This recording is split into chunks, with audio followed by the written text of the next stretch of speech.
Hello students, welcome to our first year class of differential calculus. आज अपन ने अभी तक जो है बात की थी कर्वेचर के बारे में। आज हम बात करेंगे एनवलप, नया चैप्टर एनवलप एंड इवोल्यूट्स के बारे में। तो सबसे पहले आप देखें कि इसमें अपन क्या चीज़ करने वाले हैं, तो आपको पता लगेगा। सबसे पहले जो है फैमिली ऑफ कर्व्स की बात करेंगे एनवलप एंड इवोल्यूट्स में। तो उसमें जो है हमको सबसे पहले ज़रूरत पड़ेगी पता करने की कि what is exactly the parameter. तो पैरामीटर के बारे में जब बात करने जाएंगे तो हमको ये देखना है कि फैमिली ऑफ कर्व्स के बारे में पैरामीटर क्या होता है। तो पैरामीटर जो है, जैसे एक मैं यहाँ पर आपको एक इक्वेशन दिखा रहा हूँ, y is equal to M X plus A under the root 1 plus M square. ये क्या है? ये एक family of curves of tangent है। टेंजेंट है किसकी? X square plus Y square is equal to A square. ये है टेंजेंट की इक्वेशन। किसकी? X square plus Y square is equal to A square की। जो m के भिन्न भिन्न मान देने पर इस सर्कल को टच करती है। यानी अगर हम m के अलग अलग मान इसमें सब्स्टिट्यूट करें इस वाली इक्वेशन में, तो हमें इस सर्कल के अलग अलग टेंजेंट्स प्राप्त होंगी। तो कहने का मतलब ये हुआ कि ये एक कंसोलिडेटेड स्ट्रक्चर है जिसके अंदर m को अलग अलग भिन्न भिन्न मान देने से अलग अलग स्पर्श रेखाएं प्राप्त होती है। तो मेन चीज क्या हुई कि m इसमें वो वाला काम करता है जो अलग अलग मान भरने पर अलग अलग स्पर्श रेखाएं देता। तो इसको हम ये मान लेते हैं कि ये एक फैमिली है। किसकी? स्ट्रेट लाइंस की फैमिली है। और वो स्ट्रेट लाइंस कैसी हैं? जो कि X square plus Y square is equal to A square जो सर्कल है उसकी टेंजेंट्स है। तो इनको हम कहेंगे सभी स्पर्श रेखाओं के कुल को एक सरल रेखा, एक रेखा कुल फैमिली कहते हैं। यानी प्राचल अगर लोकेट करना चाहें तो सबसे पहले हमको ये देखना पड़ेगा कि किस वैल्यू को बदलने से अलग अलग जो है हमको रेखाएं प्राप्त हो रही हैं। तो यहाँ पर जो है m को हम कहेंगे it is a parameter. Parameter यानी कि एक ऐसी चीज जिसको चेंज करने से हमें इस वाले सर्कल के लिए अलग अलग स्पर्श रेखाएं प्राप्त हो जाए। तो m को कुल का प्राचल कहते हैं। ऐसे कुल को समीकरण एफ एक्स वाई अल्फा से व्यक्त करते हैं। मतलब क्या निकला? मतलब ये निकला कि F X Y is equal to 0 तो इक्वेशन है ही है, कोई फंक्शन है जो कि एक्स वाई में।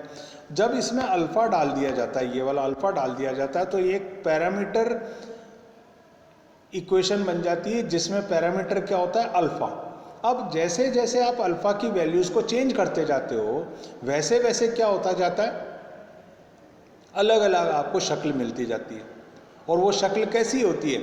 अगर आपने ये वाला सर्कल कंसीडर करा और ये वाली आपने उसकी स्पर्श रेखा कंसीडर करी, तो अगर ये अल्फा m की जगह होता तो क्या होता? अल्फा बदलते जाते और इस सर्कल की अलग अलग स्पर्श रेखाएं मिलती जाती। यानी बहुत सारी स्पर्श रेखाएं अलग अलग लिखने के बजाय हम उन सारी स्पर्श रेखाओं को काय में बांध देते हैं, y is equal to M X plus A under the root 1 plus M square. तो m को अलग अलग मान देते जाओ तो क्या होगा? अलग अलग हमको जो है स्पर्श रेखाएं प्राप्त हो जाएंगी। तो m इसमें क्या कहलाएगा? प्राचल कहलाएगा। ठीक है। और ये कहलाएगा फैमिली ऑफ टेंजेंट्स। ठीक है। अब आप देखें दूसरा एक एग्जांपल हम यहां पर लेने जा रहे हैं कि y is equal to M X minus 2m minus A M cube. ये ऐसी सरल रेखाओं के कुल का समीकरण है जो परवलय इस पर अभिलंब हैं। फिर से समझे मैं क्या कहने जा रहा हूं कि y is equal to M X minus 2am minus A M cube एक ऐसी सरल रेखाओं के कुल का समीकरण है जो परवलय y square is equal to 4x पर अभिलंब है, जहां m क्या है? एक पैरामीटर है। तो जो पैरामीटर की डेफिनेशन दी उसके हिसाब से अब चलें तो क्या होने वाला है? अगर m को हमने कोई एक मान दिया, वही मान ये वाला, वही मान यहाँ रखा जाएगा, तो एक इक्वेशन प्राप्त हो जाएगी वो क्या होगी, इस परवलय की अभिलंब की समीकरण होगी। दूसरी बार m को आपने बदल के दूसरा मान दिया, यहां भी वही मान रखा, यहां भी वही मान रखा, नई रेखा मिल जाएगी, नई रेखा फिर से एक नया अभिलंब होगी, किस वाले परवलय पे, इस वाले पे होगी। तो फिर अगर मैं समझाने की कोशिश करूं तो ये कहूंगा मैं कि ये वाली जो इक्वेशन है ये अपने अंदर बहुत सारे अभिलंब को लिए हुए है। कैसे लिए हुए है, m का अलग अलग मान रखते जाओ तो अलग अलग अभिलंब आपको प्राप्त होते जाएंगे। तो इनको हम क्या नाम दे देंगे फिर, ये फैमिली ऑफ स्ट्रेट लाइंस हैं, and these are the those straight lines which are perpendicular और normal to the given parabola this, जहां m क्या है, प्राचल है। तो मतलब नटशेल में ये निकला कि m का मान आप बदलते जाओ और नई नई अभिलंब की समीकरण लेते जाओ, तो ये कहलाएगा फैमिली ऑफ अभिलंब्स, फैमिली ऑफ स्ट्रेट लाइंस या फैमिली ऑफ नॉर्मल्स। ठीक है साहब। उसके बाद एक अलग एग्जांपल और ले चलते हैं अपन। तो वो एग्जांपल बनाइए x² + y² - 2x, सर्कल का इक्वेशन है। और कैसा सर्कल, ये सर्कल वो है जिसका केंद्र हमेशा x अक्ष पर है और जो मूल बिंदु से गुजरता है। अब आप साहब क्या करो, a के अलग अलग मान भरते जाओ इसमें। ठीक है, जैसे जैसे a के मान अलग भरते जाओगे तो आपको x कोऑर्डिनेट तो सर्कल के किसका, सेंटर का, ये वाला, ये तो बदलता जाएगा। y कोऑर्डिनेट हमेशा क्या बना रहेगा, 0 बना रहेगा।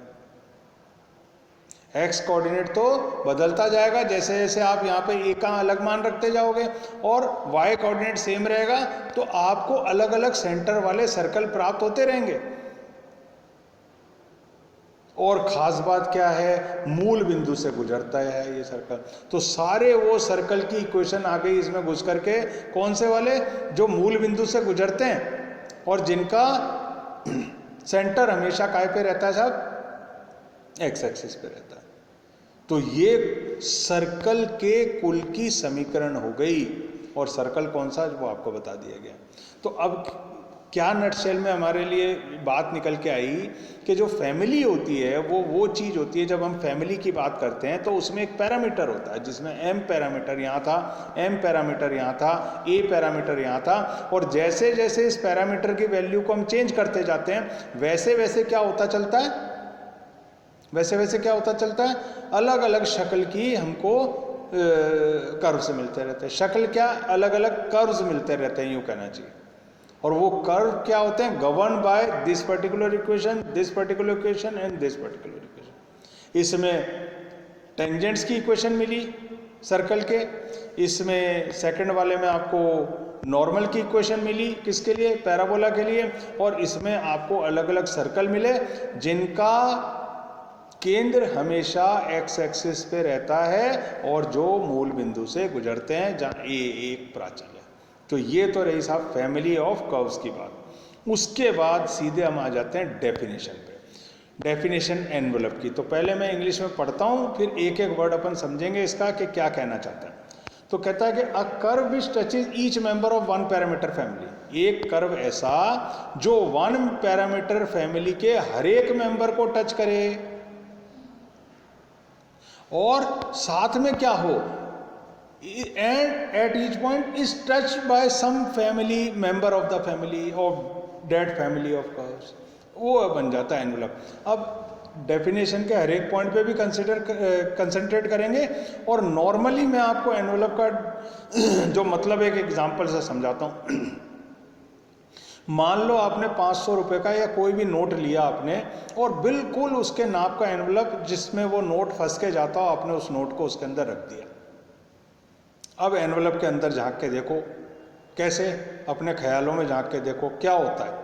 अब होगा ये कि अंदर जो नोट पड़ा हुआ है उस एनवेलप के, वो नोट उस एनवेलप के ऊपरी सतह को या नीचे वाली अंदर की सतह को हर एक पॉइंट पे टच कर रहा है।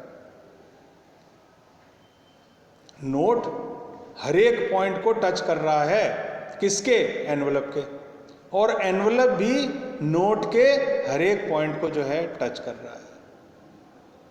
तो वो कहलाएगा एनवलप। अब इस डेफिनेशन को देखो, अब एकदम समझ में आ जाएगी। क्या कहता है? ये कहता है कि a curve which touches each member, किसके? ऑफ वन पैरामीटर फैमिली, एक पैरामीटर फैमिली के हर एक मेंबर को जो है कर्व टच करे।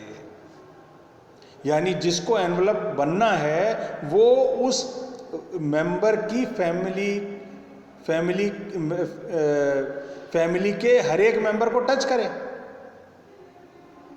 जिस कर्व को एनवलप बनना है वो फैमिली मेंबर, हर एक फैमिली मेंबर को टच करे, और साथ में क्या हो, जो एनवलप बन रहा है उसका भी हर एक पॉइंट टच किया जाना चाहिए। किसके द्वारा? फैमिली के मेंबर द्वारा। तो वो कहलाता है क्या? एनवलप। अब आप देखो एक छोटा सा एग्जांपल और अपन सोचने की कोशिश करते हैं क्या हो सकता है। तो वो एग्जांपल इस तरीके से लें आप कि मान लो एक फवारा है इस तरीके से, ठीक है। ये फवारे में से जो है अलग अलग वो निकल रही है पानी की। वो आपने इस पे एक चीज ऐसी ढक दी ये चीज, इसको मैं कहूँगा कि एनवलप बना। तो कैसे बनेगा? इस फवारे के हर एक मेंबर को ये जबरदस्ती है कि वो इस ऊपर वाला जो एनवलप है उसके हर एक पॉइंट को टच करता हुआ ही गिरे। तो इसका मतलब क्या हुआ? ये जो फवारे की जो वो निकल रही है, किरणें निकल रही है, इस ऊपर वाले कर्व को पूरी टच करती हुई निकलेंगी, ठीक है।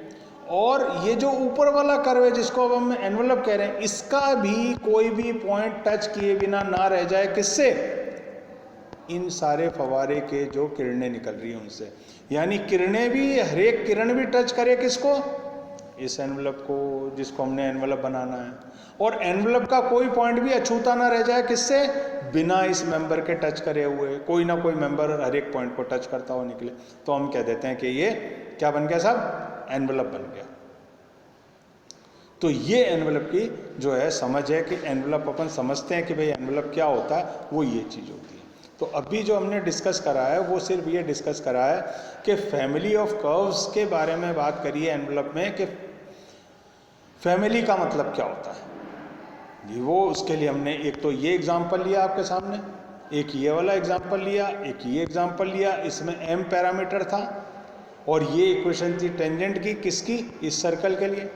ये हमने इक्वेशन ली, ये इक्वेशन का है कि ये नॉर्मल की इक्वेशन और किसके लिए है? y² = 4x पे। और ये हमने जो है ऐसा सर्कल लिया जिसका केंद्र हमेशा x अक्ष पे होता है और मूल बिंदु से गुजरता है। तो इसमें m पैरामीटर, इसमें भी m पैरामीटर और इसमें a पैरामीटर। तो ये पैरामीटर का काम हो गया। और उसके बाद हमने क्या डिस्कस करा? एनवलप के बारे में डिस्कस करा, एनवलप की डेफिनेशन डिस्कस करी। तो ये चीज़ आप दिमाग में बिठा लें। अगले टर्न पर अपन जो भी होगा डेरिवेशन वगैरह जो भी इससे संबंधित होंगे उसको भी देखने की कोशिश करेंगे। Okay, thanks.